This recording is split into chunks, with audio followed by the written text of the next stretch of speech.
Bonjour à toutes et bonjour à tous. Je suis ravie de vous accueillir aujourd'hui pour notre atelier, enfin notre conférence Argent et Santé avec Carole Baldacci qui est coach en santé intégrative. Carole, bonjour. Salut Ludivine, heureuse d'être là aussi. Eh bien, ça me fait plaisir. Et puis bonjour à Marilyn qui est venue participer à notre conférence et à toutes les participantes qui sont ici également. Alors, Carole, eh bien, écoute, je vais te laisser faire la présentation de l'atelier, de lancer les opérations. Écoute, l'idée c'était, tu veux peut-être dire un mot sur toi ou déjà sur ce que tu fais, tout ça, te présenter. Ouais, Moi je dis un peu pour moi, et puis après je te poserai des questions et on lancera le truc. Alors, je m'appelle Ludivine, je suis fondatrice de Finance au Top, je suis coach en pouvoir d'achat et plus récemment conseillère en création et en gestion de patrimoine. Super. Et moi, donc, je suis coach en santé intégrative. Qu'est-ce que ça veut dire? Ça veut dire que je prends en compte la personne dans sa globalité à partir de ses soucis de santé. En général, ça passe par là quand elle vient de me voir, ou une émotion. Et on retravaille sa relation à la santé et à elle-même pour plus de sens, plus de plaisir et de liberté et d'ambition dans ses projets. Voilà. Donc, l'idée d'aujourd'hui, c'était justement par rapport à nos parcours de vie respectifs, c'était de pouvoir faire un regard croisé sur le lien entre la sécurité financière, la sécurité intérieure, la santé, du coup, financière et personnelle, et de te poser, du coup, des questions, Ludivine, par rapport à toi, ta vie d'entrepreneur, et puis après, on va parler un peu par rapport à ça. T'es prête? Je suis prête. J'ai ma petite liste. Alors, du coup, si je te demande quelle est la place que tu donnes, toi, à ta santé en tant qu'auto-entrepreneur dans ton quotidien? Eh bien, on en a déjà parlé, mais je la place souvent au dernier niveau, c'est-à-dire que je ne m'en préoccupe pas plus que ça. Je me dis qu'il y a des choses à faire qui sont plus importantes. Et je priorise les choses les plus importantes, qui sont notamment liées à l'argent, d'où le fait que j'ai pu un jour en faire mon métier. Et c'est vrai que c'est pas par la santé que ça commence. Alors j'entends par là pas forcément se coucher de bonne heure et même des fois tard. C'est aussi ne pas aller au sport parce que j'ai plusieurs gens à faire le matin, donc je n'y vais pas. Voilà, c'est beaucoup de choses comme ça où on se dit, bon, on verra ça plus tard. Et puis alors en plus, comble de la malchance, je suis fumeuse depuis 33 ans. Alors en termes de santé, c'est pas exceptionnel non plus, je dois le dire. Voilà. Donc le tableau en termes de santé, il n'est pas glorieux, quoi. Et quand tu dis justement que ça passe après, si tu devais, sur une échelle de 1 à 10, dire si elle était en priorité, ça serait en numéro 1, mais si elle ne l'est pas, tu la mets, quand tu dis que tu la mets après le reste, tu la mets à combien? Sur une échelle de 5, je la mettrais à 4. Ok. Voilà, ça sera à peu près ça. En sachant que je m'améliore et que j'ai pris conscience quand même depuis un certain nombre d'années, sûrement par le fait qu'on vieillisse, qu'il était quand même important de se pencher sur la question. Donc, on va dire que ça fait quelques années quand même que je fais un peu plus attention au niveau de l'alimentation déjà, puisque la junk food, bon, voilà, vite fait. Et puis, ouais, essayer peut-être de se coucher un petit peu plus tôt, faire du sport, parce que je ne faisais absolument pas du tout avant. Hein. Là, j'en fais. Mais avant, j'en faisais absolument jamais. Même à l'école, j'en faisais pas. Ou très peu, juste ce qui était obligatoire. Donc voilà, ça n'a jamais été mon truc. Donc là, c'est vrai que ça fait quelques années que je me préoccupe un peu plus du sujet. Mais comme j'ai des problèmes plus importants à gérer à côté, bon, je me dis, bon, allez, c'est pas grave, on fera ça demain. Puis le lendemain, tu dis, on fera ça après-demain. Tu vois, voilà.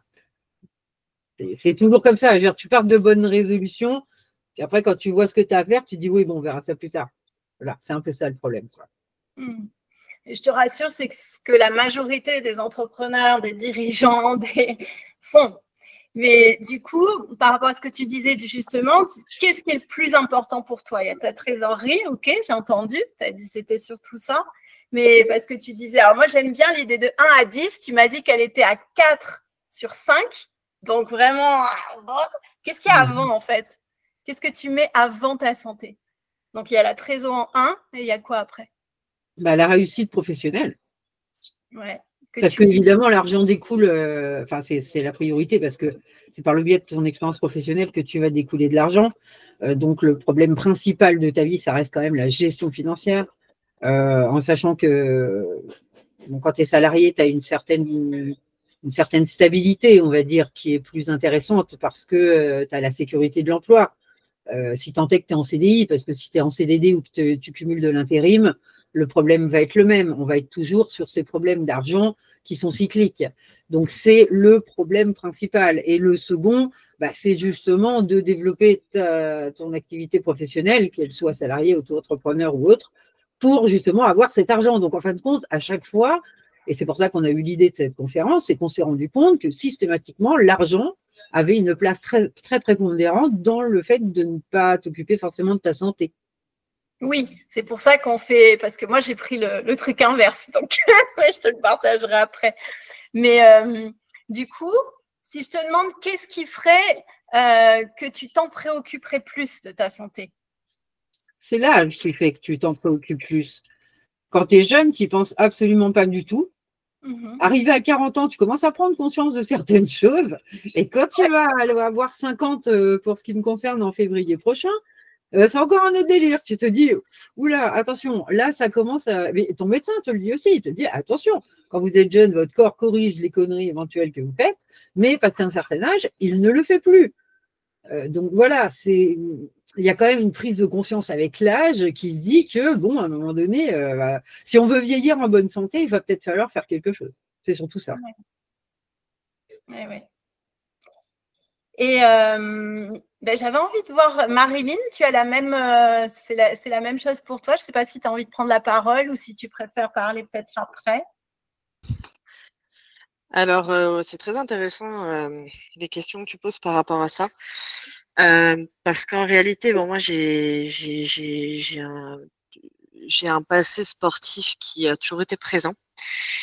Et avant toute chose, c'est vrai que déjà à l'école, je faisais du sport. J'ai toujours en fait allié sport et travail, mais en fait, j'avais pas analysé, comme tu l'as analysé là tout de suite, la corrélation en fait entre les deux. C'est juste que moi, voilà, ça me fait du bien. J'ai toujours été active dans ça, mais effectivement, ça me permet d'être plus productive. Ça me permet de, voilà, quand je bloque sur quelque chose, de pouvoir aller m'aérer, ne serait-ce que marcher en fait, pour aller trouver de nouvelles idées. Et en fait, voilà, c'est une machine. Hein. On fait circuler les trucs et au final, ça fonctionne. Mais pour moi, le sport, ça a toujours fait partie de ma vie, une grosse place par rapport à ça. Et effectivement, comme disait Ludivine, arrivé à un âge, le corps le fait plus trop pour toi. On est un peu chanceux au début, mais là, voilà, en plus, ce que subit le corps d'une femme quand elle a des enfants ou quand voilà, il y a des maladies qui arrivent, en fait, on se rend compte que le plus important, en fait, avec l'argent, bien sûr, mais si tu as de l'argent et pas la santé, bon, en fait, voilà. Mais voilà, si tu as la santé et que tu es en train de travailler justement sur ton navire pour pouvoir avoir ta liberté financière, voilà, en tout cas, je voudrais rester dans ce, dans ce schéma-là plutôt que l'inverse. Après, bien sûr, on n'est pas à l'abri de ce qui peut nous arriver. Mais voilà, en tout cas, c'est mon point de vue personnel. Très bien. Et je te rejoins complètement parce que moi, le sport, c'est mon trip depuis que j'ai 4 ans, j'en fais. Et c'est vraiment quelque chose qui me maintient. Et donc, je te rejoins complètement dans tout ce que tu dis. Et ce qui m'intéresserait maintenant, les filles, avant que je vous donne, que je vous donne après mon point de vue dans l'autre sens, qu'est-ce que ça veut dire pour vous la santé? Vous mettez quoi derrière? Est-ce que je vous ai entendu parler de sport? Vous avez entendu parler d'alimentation?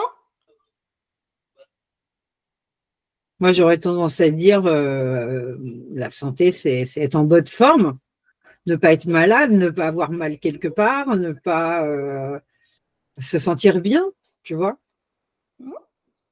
Ouais, je fais ça aussi. Bon, il y a le sport, il y a se sentir bien. Forcément, on pense en bonne santé, on pense maladie.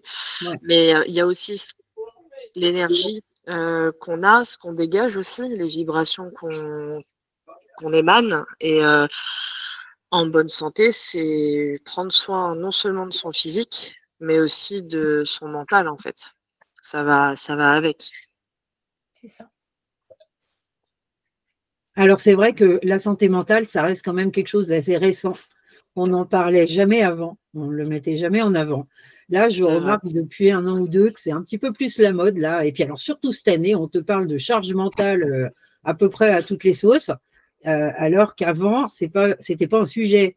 Alors, soit tu étais en bonne santé, c'est-à-dire, effectivement, Marilyn, tu n'avais aucune maladie, point. Et le reste, ça passe à la trappe. Enfin, la charge mentale, c'est vraiment un truc à la mode en ce moment. Alors, je dis pas que ça n'existe pas, hein, on est d'accord, puisque depuis qu'on en parle, les gens se disent, ah oui, oui, dis donc, mais la charge mentale, elle a toujours existé. Je pense que même déjà à l'époque de ma grand-mère, ça existait déjà, ne serait-ce que pour des gens qui ont vécu la guerre.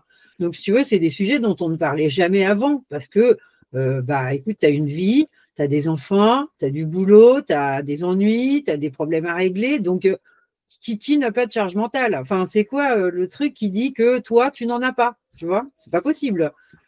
On en parle énormément, mais en même temps, c'est pas un sujet, puisque tout le monde a une charge mentale. À partir du moment où tu vis pas tout seul dans une grotte, et encore que même celui-là, je pense qu'il en a quand même une, ça a toujours été. Ton cerveau, il marche parce que tu es dans la vie, tu as du taf, tu as des enfants, tu as un mari, tu as des horaires.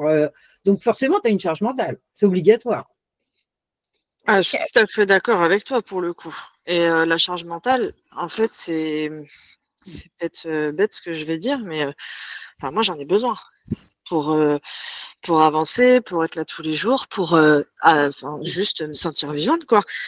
Mais par contre, voilà, il y a la charge mentale que… Excuse-moi, tu disais? Je dis, qu'est-ce que tu as… Enfin, je m'excuse, je t'ai coupé, mais qu'est-ce que tu appelles charge mentale du coup? Parce que tu dis que tu en as besoin. Ça m'intéresse pour après vous amener une autre vision. Ouais, je vais t'expliquer ce que ça représente, enfin ce que ça veut dire pour moi. Mais je finis juste sur le fait que il y a charge mentale que tu peux supporter, avec lequel tu es bien, mais tu as aussi la charge mentale où en fait tu es dépassé et tu sombres, quoi. Tu vois, je fais bien la différence entre les deux. Pour moi, il y a différentes façons d'accepter en fait cette charge mentale et surtout de le supporter. Pour te répondre, la charge mentale pour moi, c'est être active dans mon travail. Être toujours en quête d'apprendre, être toujours en quête de… En fait, moi, je suis quelqu'un de… J'aime que les choses aillent vite sur certains points, et notamment sur le travail. Et voilà, je suis quelqu'un de très opérationnel. J'ai besoin de matière, en fait, pour avancer, pour bosser. Moi, je suis quelqu'un qui déteste s'ennuyer, en fait, à son travail. Et la charge mentale aussi, voilà, c'est prendre soin de ta famille. Ça fait partie aussi… de ça et en fait moi c'est trouver un équilibre voilà entre les deux qui me permet de supporter justement cette charge mentale. Il y a quelques années de ça, j'avais plus du tout en fait cet équilibre et ça m'allait pas. Et voilà, je suis quelqu'un qui ressent beaucoup les choses, mais qui parlait pas vraiment de ses ressentis. Et je l'avais pas accepté pour moi. Je devais être forte, fallait que j'y aille. J'avais pas d'excuses, machin. Et en fait, à force de me dire ça, je me suis pas écoutée. Et du coup, forcément, ça déraille. Et on se remet en question et on voit ce qui va pas. On ajuste quand on peut ajuster, mais ça prend du temps. Merci pour votre partage, les filles, parce que ça me permet justement de revenir sur la définition de la santé. La santé, justement, c'est un état complet de bien-être, comme tu as dit, Ludivine. Bien-être physique, mental, mais social aussi. Il y a trois piliers. Et bien souvent, celui-là, il pêche. Quand on a des postes à responsabilité, on a cette solitude qui pèse énormément et qui vient impacter. Donc déjà, il y a ça. Et c'est effectivement pas seulement l'absence de maladie. Sauf que dès qu'on parle santé, paf, on se dit, tiens, maladie. Non. Après, je voulais vous amener des chiffres aussi parce que moi, j'ai un de mes mentors, qui est Mike Horn, Oh, moi aussi, moi aussi. J'adore, il est sportif, j'adore. Et lui, il rappelle qu'on a 30 000 jours de vie. Tu enlèves le temps où on dort, ça fait déjà plus que 15 000. Déjà. Après, les derniers chiffres, c'est que je vais d'abord vous partager mon cas perso pour vous donner un truc quand même titre. Mes points retraite, je suis censée être à l'âge de la retraite à 67 ans. Est-ce que vous avez une idée de l'âge moyen de l'espérance de vie en France d'un homme et d'une femme, l'espérance de vie en bonne santé? En bonne santé, non. Je ne répondrai pas parce qu'on en a déjà discuté avec Carole, mais Marilyn, je te laisse. Ouais, je dirais que pour une femme, sachant que elle est censée vivre, je dis censée, hein, c'est les statistiques qui disent ça, plus longtemps qu'un homme, en bonne santé, je dirais peut-être en moyenne. Wow, c'est dur comme question. Allez, je vais dire n'importe quoi, je vais dire 68 ans. Ah, moi, tu vois, j'avais dit 70, 75, moi, tu vois. Ouais, j'avais en tête 70, mais voilà, je voulais être peut-être plus pessimiste. Et à un homme, je dirais peut-être plus 65, 64. C'est la loterie. Hein. C'est ça. Les dernières études montrent 64 ans en moyenne pour un homme et 65 ans en moyenne pour une femme. Ah oui, d'accord. Ça veut dire que concrètement, quand tu te retrouves à la retraite, tu es déjà en mauvaise santé. Voilà. Ben moi, concrètement, je suis… et encore, voilà. Donc, c'est important pour ça. Et pourquoi cette année, oui, vous entendez énormément parler de charge mentale parce que c'est l'année où on a mis ça en numéro 1, en fait. C'est la santé mentale, c'est l'année de la santé mentale 2025. Donc, effectivement, vous en entendez beaucoup parler. Pourquoi ça vient aussi? C'est parce que c'est post-Covid. Le Covid a changé la donne et a amené ça. Il y a eu énormément de solitude. Regardez tout ce qu'on fait en visio maintenant. Avant, on ne le faisait pas. D'où cette perte aussi en lien social parce que je ne sais pas vous, mais moi, à chaque fois que j'échange avec des entrepreneurs, on est de plus en plus à dire la visio, on adore, mais on aime le contact humain, le vrai, la présence en fait. Donc voilà, il y a déjà, je ne sais pas si rien qu'en vous posant ça, en vous rappelant déjà ce que c'est la santé, qu'il y a 3 pôles dans la santé, physique, mentale et sociale, que ce n'est pas que l'absence de maladie et qu'effectivement, c'est un état complet de bien-être. Et en vous posant comme ça ces âges, je ne sais pas ce que ça peut vous évoquer en tant qu'entrepreneur chacune. Ben moi, je me dis que c'est pas cool parce qu'on parle d'augmentation de l'âge de la vie, on parle de meilleure santé parce que meilleur traitement, meilleur plein de choses. Et au final, tu me dis qu'avant la retraite, je serais déjà en mauvais état. Donc, si tu veux, bon, si aujourd'hui, l'objectif, c'est de trimer toute ta vie parce qu'on en revient toujours à ce problème d'argent, parce que si tu veux vivre bien, il faut que tu aies les moyens de vivre bien. Et j'entends pas d'être riche, hein, j'entends de payer ses factures et d'avoir un petit peu de gratte pour pas être pas trop ennuyé non plus, hein, avoir juste le minimum qui permette de vivre heureux et d'être… Parce qu'on ne peut être heureux aussi que lorsqu'on n'a pas de dette et qu'on ne paye pas ses factures. Donc, tout ça, c'est bien. Et de me dire qu'à 63 ans, je suis en retraite et que potentiellement à 64, je suis déjà plus en bonne santé, je suis blasée. Tu vois? C'est aussi pour ça. Juste pour titiller ton petit truc. C'est aussi pour ça, je te dirais que moi, je me suis mis au sport à un moment donné parce que je me suis rendu compte que déjà, je supportais beaucoup moins les choses à 40 qu'à 20 ou à 30. Et justement de se dire, moi, j'ai envie d'aller en retraite, mais justement en bonne santé parce que je ne vais pas trimer 43 ans et demi pour cotiser ma retraite. Alors déjà, on aura beaucoup moins d'argent, ce qui peut être un problème donc mental et que je vais essayer 15 ans avant de résoudre ou au moins d'éponger au maximum les ennuis à venir et de pouvoir être en bonne santé pour profiter de ma retraite. Enfin, moi, je travaille depuis que j'ai 16 ans. Mon objectif premier, c'est d'être en retraite. Ni de manger dans les poubelles, ni d'être en fauteuil roulant. J'aimerais bien avoir un minimum de quoi vivre et puis d'être en bonne santé pour enfin en profiter.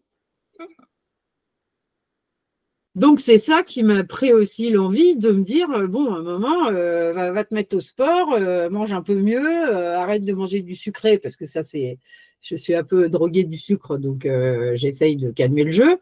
Mais voilà, d'un moment donné, de dire, bon, on va faire attention à ce qu'on fait, parce que la retraite, c'est bientôt, et le temps passe très vite, et on aimerait bien profiter de la retraite, hein, c'est le but. Hein. Nous, la retraite, c'est pas de dire on fait 2 ans, puis après, on finit au cimetière. Enfin, tu vois, c'est pas comme ça que tu vois la vie.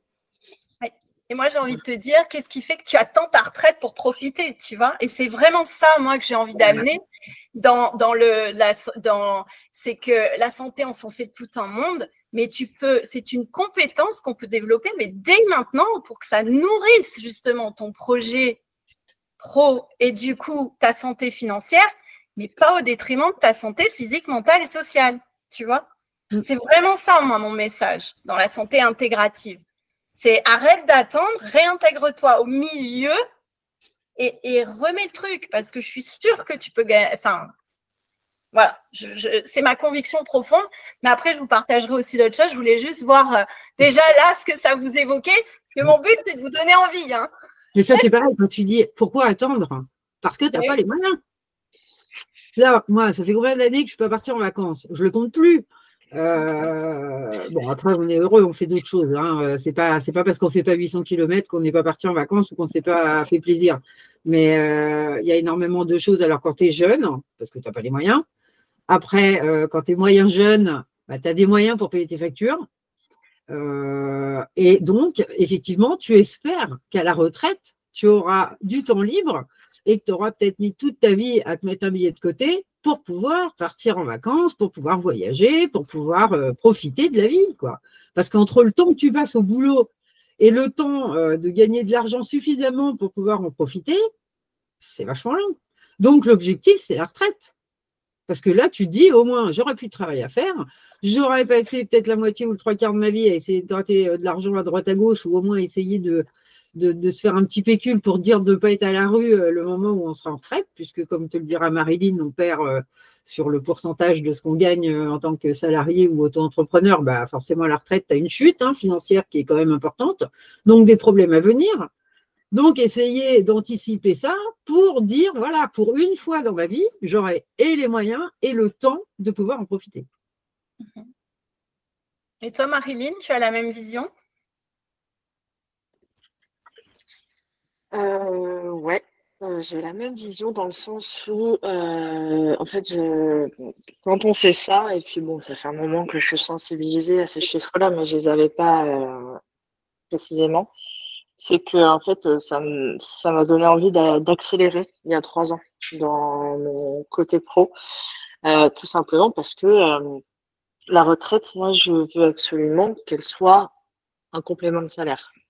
Qu'on ne veut pas compter en fait sur la retraite pour avoir des revenus plus tard.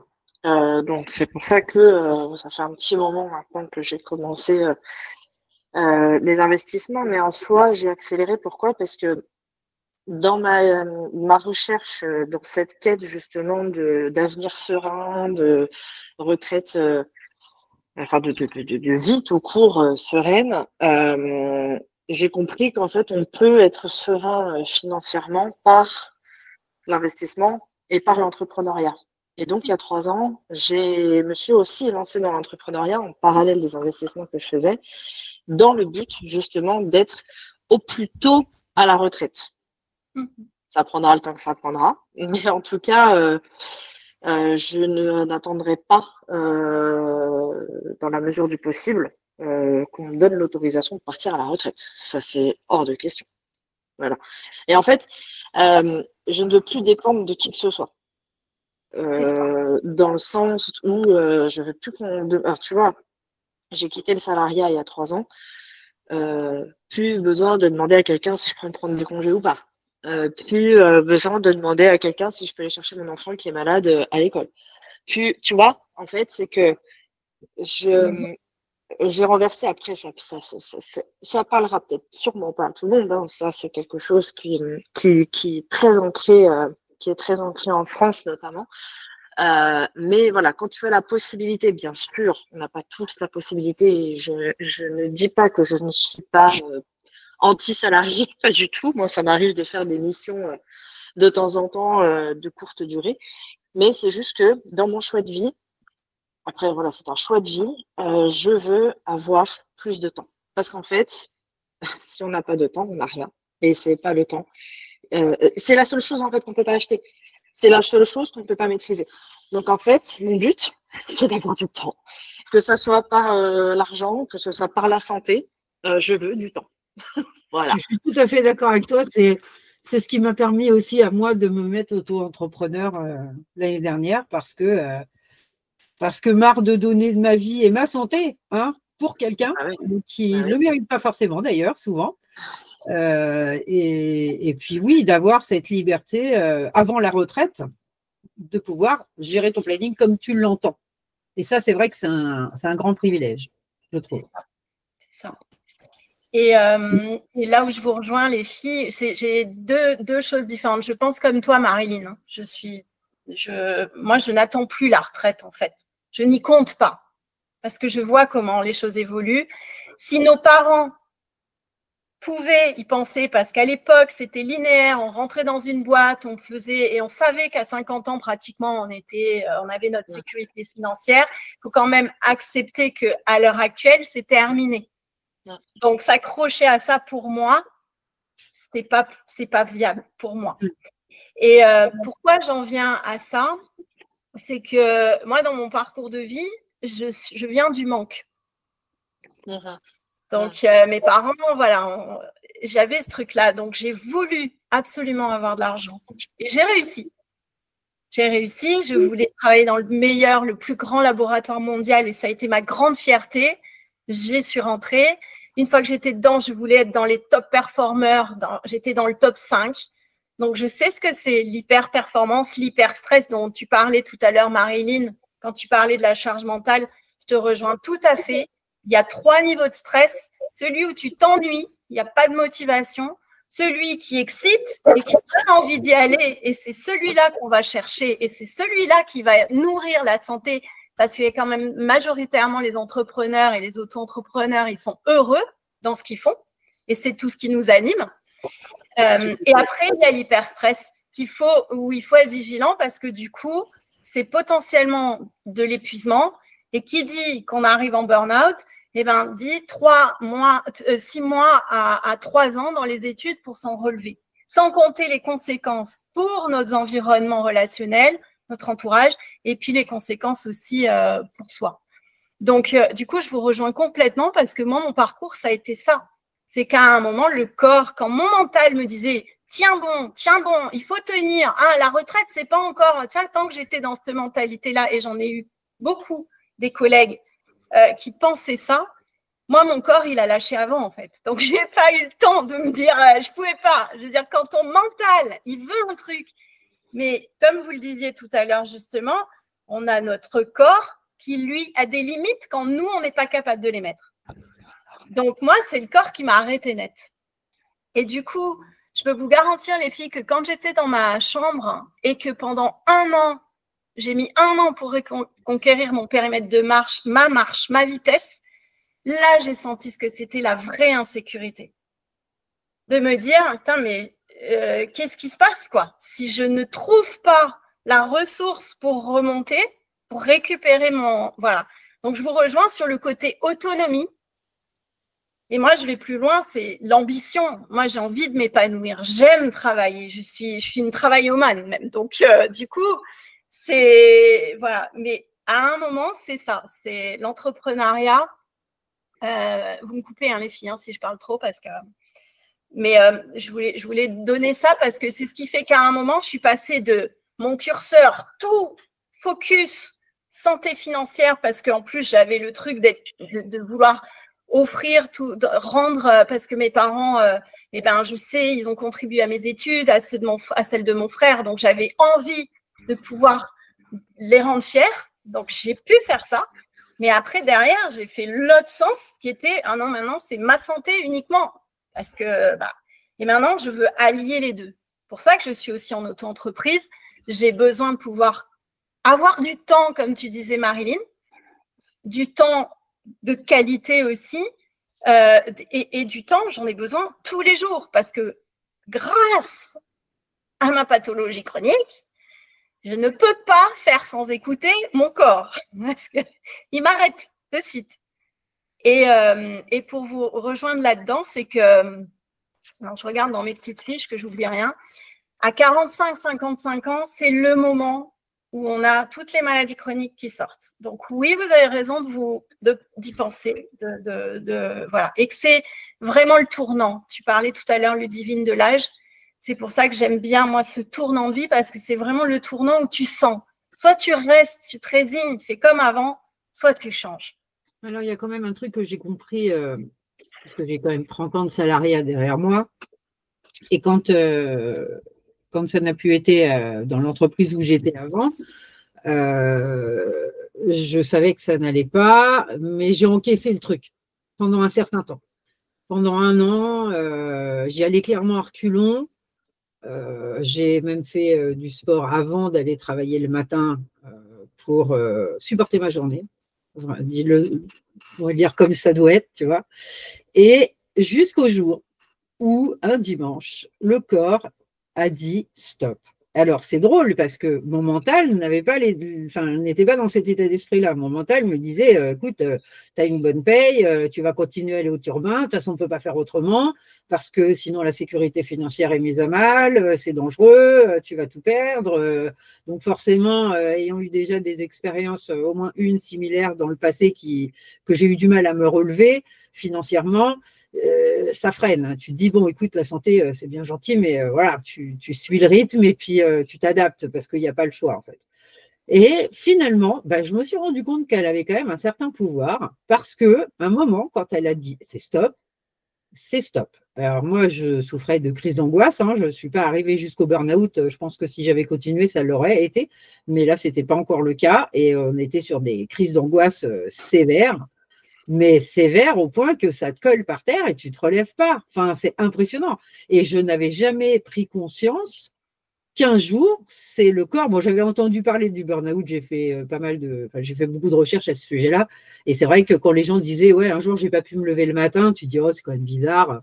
Et en fait, quand ça t'arrive et que tu te rends compte que cette fois, c'est plus la tête qui dit, mais c'est le corps, c'est impressionnant. Donc déjà, depuis l'année dernière, je prends plus ça de la même façon. J'aurais tendance à faire plus attention à ma santé pour le coup, tu vois, parce qu'avant, elle était inexistante.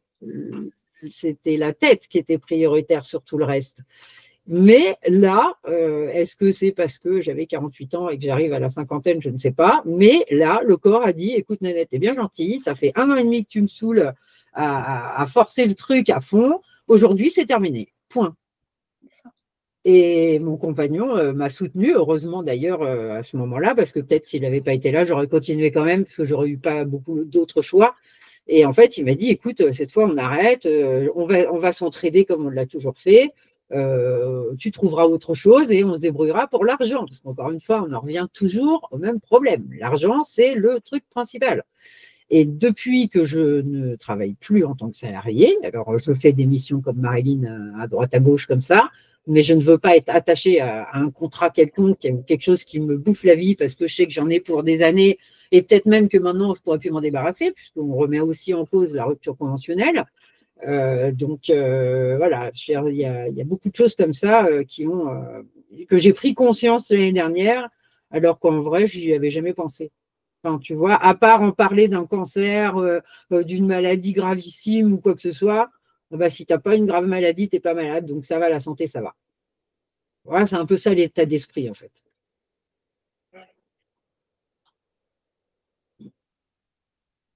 C'est ça.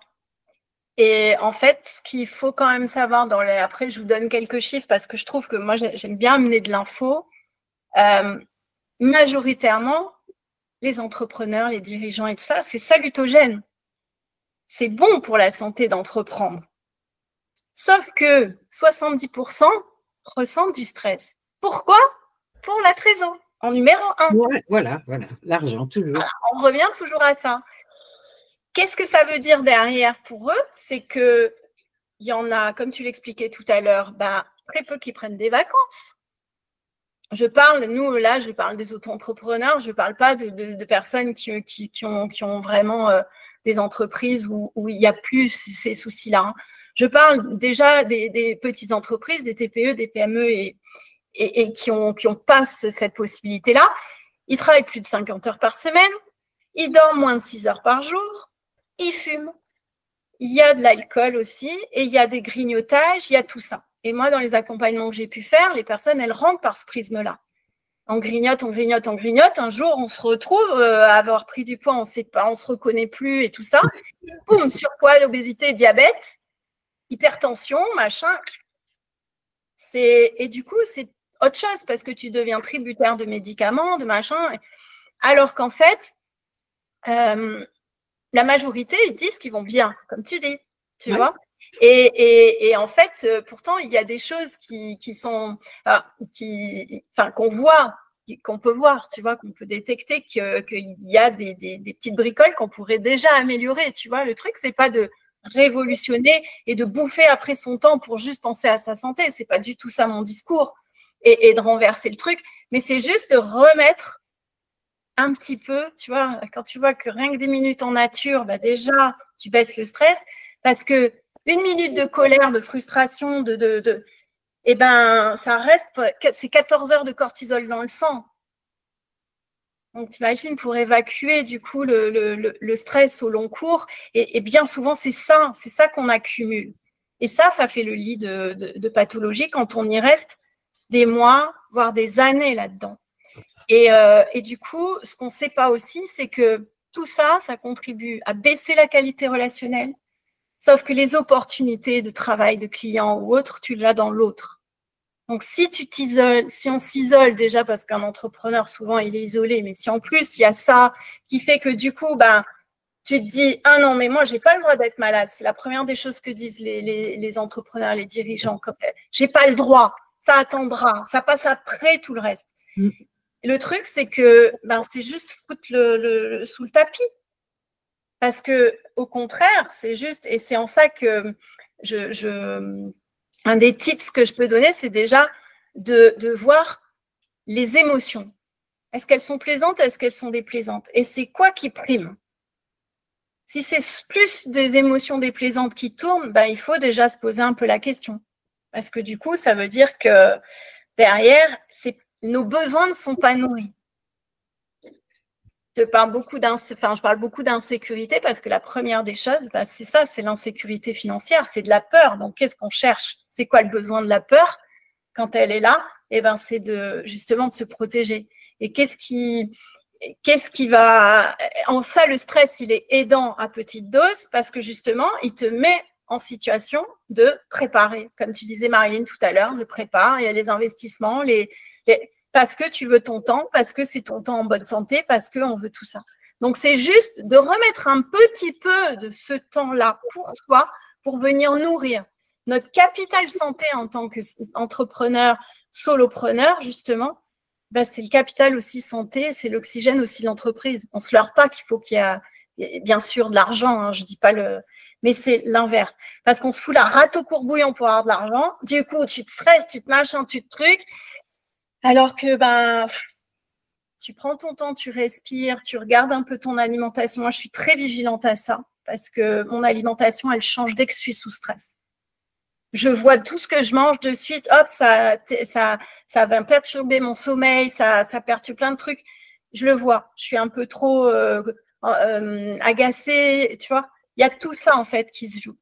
Donc, c'est les premières choses. De voir si je vis de l'ennui, je suis plutôt excitée, il y a du plaisir, ou si au contraire, non, je suis omnibulée par mon chiffre d'affaires et du coup, je me dis, je vais me foutre en stress un peu trop. Parce qu'après, le risque, c'est justement, si on est là-dedans, il faut aller voir un pro de santé parce qu'on s'en sort pas forcément. On risque d'y rester plus longtemps si on le fait seul. Voilà. Deuxième tips, du coup, c'est le corps, d'écouter le corps. Les douleurs, le sommeil, le grignotage, ce que je vous disais, et surtout, regardez l'environnement, votre entourage, qu'est-ce qu'il dit? Parce que bien souvent, c'est l'environnement qui le reflète, sauf qu'on n'écoute pas. les enfants qui vont commencer à dire « Ah, non, t'es tout le temps au boulot, on ne te voit jamais, hein, ah, t'es pas disponible, ah, t'es toujours énervé, ah, t'es machin. » Je dis ça parce que c'est mon frère, c'est mon petit-neveu et ma petite-nièce, voilà, c'est les reproches qui… Donc, regardez un petit peu ces choses-là, ou les amis qui trouvent qu'on est plus distant, ou voilà, qu'on n'a plus de temps, que ci, que là. Et la troisième chose, après, c'est vraiment de s'organiser, de planifier. Comme on planifie, Ludivine et Marilyn, vous qui planifiez au niveau des finances, ben, c'est pareil. Là aussi. C'est pour ça que moi, je travaille beaucoup sur les agendas des personnes, en fait. Je ne cherche pas à rajouter des choses dans un emploi du temps chargé. Je cherche à optimiser le temps, en fait. Et ça peut être tellement simple, parce que c'est des compétences pour moi, et c'est apprendre à être en santé. Voilà pour mes tips. Je ne sais pas, les filles, si vous aviez, vous, des tips par rapport à la sécurité financière, et puis ça vous fait vivre ce que je vous dis, hein. Alors, des tips pour la sécurité financière, j'en ai, mais on aura sûrement l'occasion d'en reparler dans d'autres circonstances. Par contre, un tips que j'ai mis en place, parce qu'on m'a invité à la base à une séance de méditation, parce qu'il y avait une dame qui faisait ça dans son village, et elle avait tout un garage aménagé où elle faisait des séances de méditation avec ses amis. Donc, j'ai participé jusqu'au Covid, en fait. C'est ça qui a mis un frein, parce qu'elle ne pouvait plus accueillir personne. Puis, c'était une personne âgée, donc il n'était pas question qu'elle prenne des risques. Donc, on a arrêté la méditation, mais en attendant, ça m'a fait voir un petit peu les choses d'une autre façon. Ça m'a apaisé d'une certaine manière, et donc j'ai une petite application gratuite qui me permet de faire de l'hypnose sur plein de sujets différents. Le stress, les angoisses, bien dormir, avoir la forme, c'est pas que négatif, hein, il y a des choses aussi qui sont très positives. Et il y a une petite vingtaine comme ça de sons d'une vingtaine de minutes. Et j'admets que j'ai remarqué que dès que je commence à remonter en pression, je me fais une petite séance d'hypnose le soir et ça calme et j'ai l'impression d'être plus zen que j'ai pu l'être. Et je te parle de quelqu'un d'extrêmement très, très angoissé depuis 30 ans, qui a été insomniaque une bonne vingtaine d'années parce que dès qu'il y a des problèmes, bah, ça m'empêche de dormir, ça m'empêche de manger, ça m'empêche de beaucoup de choses. Et là, malgré les difficultés actuelles, ça reste assez posé. J'angoisse moins, alors peut-être parce que aussi je bosse que pour moi, enfin j'en sais rien, mais en tout cas, je prends plus de recul et je suis plus calme à l'intérieur, on va dire. Tu vois, mon cerveau ne me persécute plus. Avant, j'aurais pas pu dormir une minute de la nuit parce que je me serais dit, mais mon Dieu, on n'a pas gagné assez d'argent, mais comment on va manger à la fin du mois, comment je vais payer les factures, et ça me pourrit le cerveau depuis 30 ans. Donc voilà, et là maintenant, bon, alors déjà, ça fait longtemps que j'ai inventé ma petite méthode de gestion qui me fait voir loin et qui fait que ça calme les angoisses, hein, parce que le fait de savoir en avance ce qui va se passer, ou au moins de pouvoir le prévoir, c'est déjà un petit peu mieux. Et les séances d'hypnose permettent de calmer des angoisses qui seraient ponctuelles. Tu vois, si par exemple je passe une très mauvaise journée ou que je commence à me poser trop de questions ou que je commence à me dire oh là là, mais comment on va faire le mois prochain, eh ben, je vais faire un peu d'hypnose et puis je me rends compte que quand même c'est apaisant. Voilà, c'est un tips comme un autre. Oui, super. Et tu vois ce que ça m'évoque aussi, parce que l'hypnose, j'en fais. Je suis praticienne en hypnose et je me l'auto-fais sur mes trucs. Mais ça m'évoque aussi ma passion, c'est le développement aussi de l'intelligence émotionnelle, parce que ça vient accentuer tout ça. Parce que du coup, quand tu développes tes compétences et tout ça, tu apprends encore plus à mieux gérer, à savoir justement que ton stress, quand tu planifies, tu vois, là de ce que j'entends que tu dis, tu as tes stratégies de régulation qui marchent, mais il y en a 15 qu'on pourrait développer. Tu vois, il y en a 15 autres, donc il y a ça. Et l'activité physique, pour aller dans le sens de ce qu'on disait tout à l'heure, va t'aider aussi à développer ton potentiel de neurones, parce qu'avant, on disait qu'à la naissance, on avait un pool de neurones, puis après, c'était terminé. Maintenant, non. On sait que, justement, il y a la neuroplasticité qui rentre en jeu, et du coup, on crée, grâce à l'activité physique, de nouveaux neurones. Et l'intelligence émotionnelle couplée à ça, du coup, tu accentues encore tout ça. Et en fait, tu développes des nouvelles structures mentales, en fait. Tu vois, et enfin bref, j'aurai l'occasion de faire des ateliers dédiés à ça, mais vraiment, c'est tout un truc pour pouvoir Du coup, gagner en concentration, gagner en qualité relationnelle, gagner en capacité de décision rapide, parce que justement, bah, tu es plus concentré. Et du coup, tu t'éparpilles moins et tu baisses le niveau de stress. Et du coup, tu es beaucoup plus efficient dans ce que tu fais au moment où tu le fais, quoi.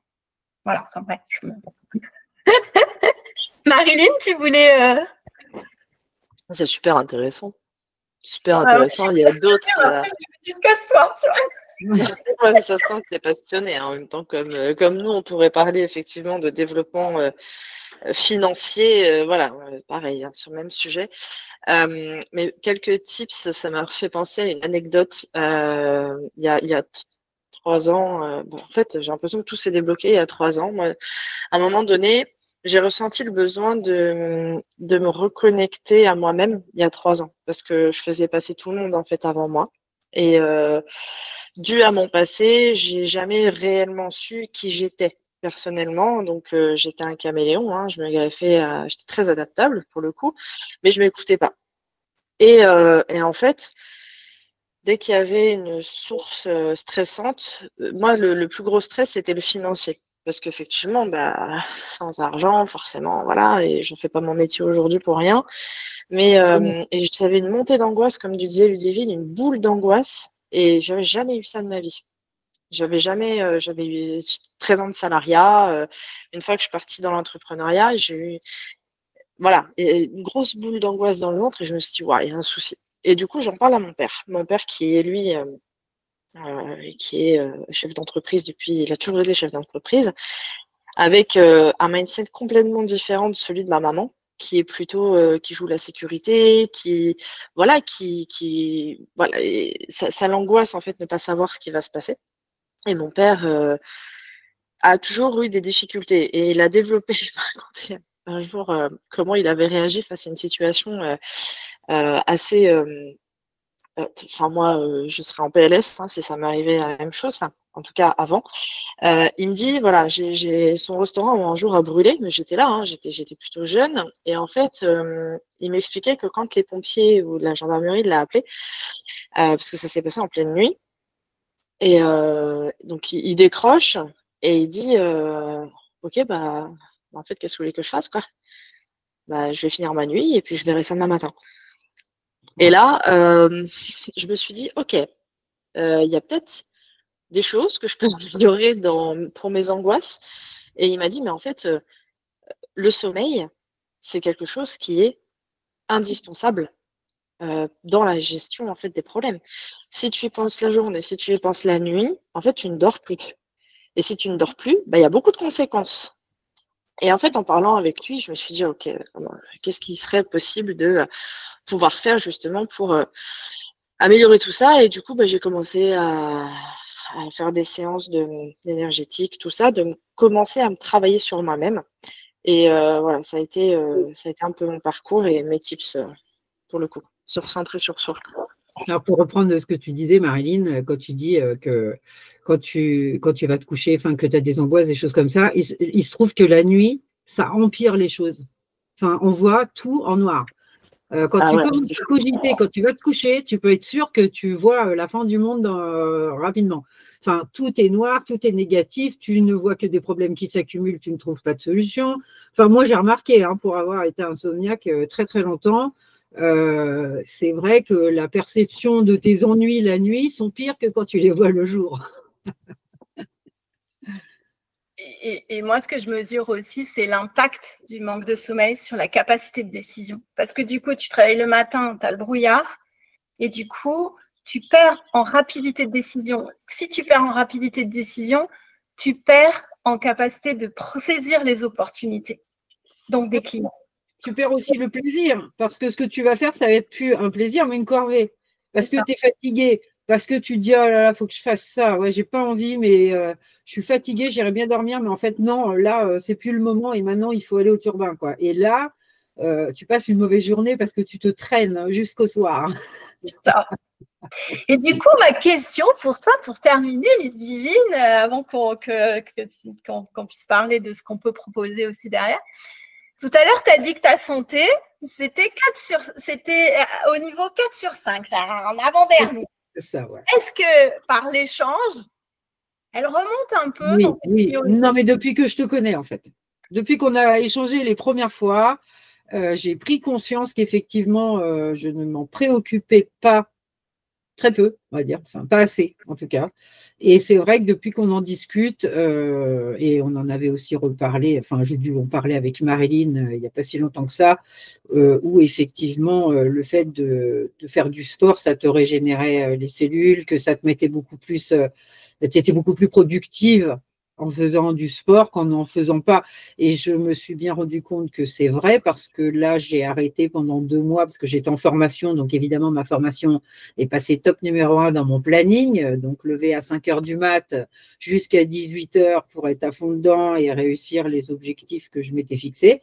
Et à un moment donné, on s'est rencontrés, on a discuté et je me suis sentie au bout de ma vie. J'avais plus d'énergie, j'avais plus rien dans le sac et je me suis dit, elle a raison. C'est vrai que si tu ne fais pas de sport, tu n'es pas performant. Du coup, je suis retournée au sport. Alors, entre-temps, j'ai vu que j'avais pris 5 kilos sur la balance. Alors, vive le grignotage et la sédentarité absolue, n'est-ce pas? En 2 mois, hein, ça a été rapide. Mais je me suis sentie fatiguée, ras-le-bol, plus de pêche, plus l'envie. Et je me suis dit, c'est ça, elle a parfaitement raison. Donc, je suis allée au sport. Et finalement, quand je suis revenue, j'avais la forme, j'avais envie. J'ai fait ma journée, je ne l'ai pas vu passer d'ailleurs. Parce qu'en général, quand tu es fatigué, tu trouves que les journées, elles sont encore plus longues que d'habitude. Donc, tu vois, et j'ai pris conscience que tu avais parfaitement raison et qu'il fallait réagir maintenant, pas quand tu as déjà une maladie. Puisque c'est ce qu'on disait, tant que tu n'es pas malade, tu ne te rends pas compte de ta santé. Et pas à la retraite. Exactement. Pas à la retraite. C'est maintenant que tu fais ton autonomie au niveau financier et au niveau mouvement et autres. C'est maintenant, tous les jours. Tous les jours. Un petit peu. Ouais. Non, mais je pense que tu as parfaitement raison. Puis on s'en fait tout un monde. On dit, ah ouais, mais alors si je vais au sport, là, ça va me coincer encore 2 heures. Ouais, mais du coup, je ne vais pas commencer avant telle heure. Du coup, je vais perdre du temps. C'est ça, hein, la réflexion du matin, c'est ça. Hein, tiens, va au sport. Ouh là là, ouais, mais attends, parce que le temps de revenir, il y a tel type de rendez-vous à telle heure, il y a ça, il y a ça. Non, non, je n'ai pas le temps. On verra ça demain. Et voilà. Et tu reportes et indéfiniment le truc, quoi. Alors qu'il faudrait se caler une routine. Donc, comme tu disais, ne serait-ce que d'actionner un petit peu tous les jours et pas forcément faire 4 heures le samedi matin chez Basic Fit, tu vois, de dire, bon, voilà, tous les matins. C'est néfaste pour le cardio, c'est néfaste pour le cœur de faire ça. Et il y en a plein qui font ça. Tiens, je vais me faire une grosse séance 4 heures là d'un coup. Non, surtout pas à 50 ans. Ce que je fais, en fait, avant, je m'entraînais effectivement. Bon, j'ai fait toutes sortes de sports qui sont très basés sur la musculation. Et en fait, j'ai réalisé un truc, c'est que c'est con, hein, mais quand tu vois toutes les vidéos YouTube, tous les entraînements, tout ça, ils s'entraînent pareil, qu'ils soient hommes ou femmes. Et le truc, c'est que moi, j'ai toujours eu une bonne base musculaire. Et quand j'ai recommencé à faire du sport à la salle, avec des poids, tout ça, j'ai repris en muscle. Et du coup, je rentrais plus dans mes pantalons. Bon, pas que ce soit du muscle que de la graisse, mais en soi, tu prends du poids. Et je suis deux personnes dans le fitness, notamment depuis des années, et je ne voulais pas intégrer que les femmes ne s'entraînent différemment des hommes. Et du coup, j'ai adapté mon entraînement que je fais aujourd'hui à la maison. Et je fais en fait entre 20 et 30 minutes, peut-être 4-5 jours par semaine, mais de façon régulière. Donc, j'étais inscrite à Basic Fit, j'étais inscrite à Fitness Park, j'étais inscrite à toutes les salles possibles et imaginables, j'ai tout essayé. Mais moi, mon gros problème, c'est la régularité. Donc, il fallait que je trouve quelque chose que je puisse tenir en fait tous les jours. En fait, tous les jours, bien sûr, je m'octroie des pauses, je m'octroie des McDo, mais c'est beaucoup plus rare et c'est adapté en fait à moi et à mon côté féminin, parce que moi, j'étais plus dans le yang avant, hein, complètement. Hein. Depuis, je te dis, 3 ans maintenant, je retrouvais mon yin et du coup, mon côté féminin. Et du coup, j'ai adapté mon entraînement par rapport à ça. Donc, en fait, j'ai une application que je me suis payée sur le téléphone Et je suis les entraînements. Tu vois, hier, j'ai fait 25 minutes de pilates. J'ai fait des full body de 20 minutes, 30 minutes. Et en fait, mais j'ai mal. Et c'est bon signe, ça travaille quand même. Moi, j'avais pas l'impression justement que ça travaillait avant. Donc voilà, petit tips pour celles qui veulent pas passer 4 heures à la salle. Ou, voilà, je cale ça entre 2 rendez-vous ou alors le matin avant de commencer ma journée. Et voilà, au moins, tu as fait ta séance, quoi. C'est ça. Et pour une bonne santé, c'est 30 minutes par jour. Vous savez, la pub, là, quand on dit 30 minutes par jour, il y a 10 000 pas par jour à un moment. Bref, les 30 minutes par jour. Et même si c'est par tranche de 10 minutes, 3 fois 10 minutes, ne me dites pas que vous n'avez pas 10 minutes dans la journée. Donc, prendre soin de soi, rien que par ce truc-là. Après, il y a plein d'autres choses, mais rien que par là, c'est simple, en fait. Ouais, et puis plus le NEAT, plus le fait de marcher. Moi, j'emmène mes enfants à l'école à pied, je cherche à pied. Enfin, ça me fait mon nombre de pas dans la journée. Et en fait, cumulé, ça. On s'y retrouve et ça me va bien. Ça. Je culpabilise moins.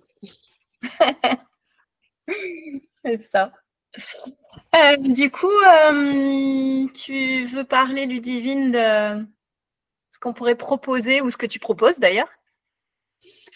Eh bien, nous, dans l'idée, on a envie avec Carole de vous proposer un atelier spécifique qui puisse vous permettre d'améliorer votre santé et à la fois votre gestion financière, puisque vous avez bien compris pendant cette conférence que l'argent, ça reste le problème principal de nos problèmes de santé, ou en tout cas, c'est peut-être par là que ça commence et que ça peut développer des maladies. Voilà, on a bien remarqué que les deux étaient très enchaînés. Et donc, Carole, je vais te laisser le plaisir d'expliquer comment tu verrais un petit peu cette chose-là. Eh bien, on pourrait vous proposer un atelier commun, justement, de 2 heures, à voir après si ça fait sens pour vous, où on aurait une partie, moi, ce qui m'intéresse, c'est l'intelligence émotionnelle, et notamment de travailler à partir de ce que ça génère chez vous, cette insécurité financière. Et puis toi, Ludivine, peut-être amener déjà comment moi, voilà. D'essayer en sachant, on en est tous conscients, je ne mens pas aux gens, encore je dis que la vie, c'est des hauts et des bas. Sauf que si on arrive à organiser sa gestion sur du long terme, mais vraiment du long terme, il y a une certaine partie d'angoisse qui disparaît. J'entends par là que quand on vit au jour le jour, c'est ce qui nous bouffe la santé le plus, parce que tu n'as aucun recul sur la situation. À partir du moment où tu es organisé, que tu vois loin et que tu peux faire de la stratégie, les problèmes arriveront. Mais comme on les verra venir de loin et qu'on sera capable d'en prendre conscience avant que les ennuis arrivent, ça retire, en tout cas en ce qui me concerne, et je l'ai mis en application avec des clients et des clientes, le stress a tendance à disparaître. Alors, on ne minimise pas les problèmes, il y aura des problèmes financiers parce que ça arrive à tout le monde, à moins d'être nanti ou être très, très privilégié. La plupart du temps, l'argent, ça va, ça vient. Donc, il y a des jours où ça le fait, il y a des périodes, c'est bien. Et puis, il y a d'autres périodes où ça va être moins bien. J'entends par là une perte d'emploi ou des choses comme ça qui sont parfois indépendantes de notre volonté. Et là, effectivement, ça met du grain de sable dans les rouages. Et le fait d'anticiper les choses et de dire, voilà, bon, là, il y a ça. L'année, elle va se dérouler de telle façon, on va mettre en place tel type d'action. Je dois, moi, prendre des décisions. Ça aide aussi à prendre des décisions claires. Qu'est-ce que j'ai à faire? Est-ce que je dois retourner chercher du travail, temporaire, pas temporaire? Est-ce que je me mets à mon compte? Est-ce que ceci, cela? En tout cas, ça permet pour moi de réduire tout cet aspect angoissant, stressant. Je pense que le pire de tout, c'est de ne pas savoir. Moi, c'est mon point de vue. À partir du moment où on sait, on peut prendre des décisions et on peut faire de la stratégie. Il y a la moitié du stress et des angoisses disparaissent avec ça. Pareil, tu vois, on pourra allier ça avec la régulation émotionnelle et voir vraiment comment on peut utiliser les émotions négatives, déplaisantes, au service justement de tout ça. Tu vois, ça fait vraiment un truc pour enrichir et aller plus loin. Donc, c'est ce qu'on vous propose. À vous de nous dire si ça fait pour vous. Et puis, on mettra chacune de nous nos liens vers nos sites internet pour en savoir plus sur nos accompagnements respectifs et voir et prendre contact avec nous si jamais il y a des questions ou autres. Bah, merci beaucoup. C'est vrai que c'est pas commun en fait ce genre d'accompagnement santé, business. Donc non, très très percutant, très pertinent. Merci beaucoup. Ben, merci à toi, Marilyn.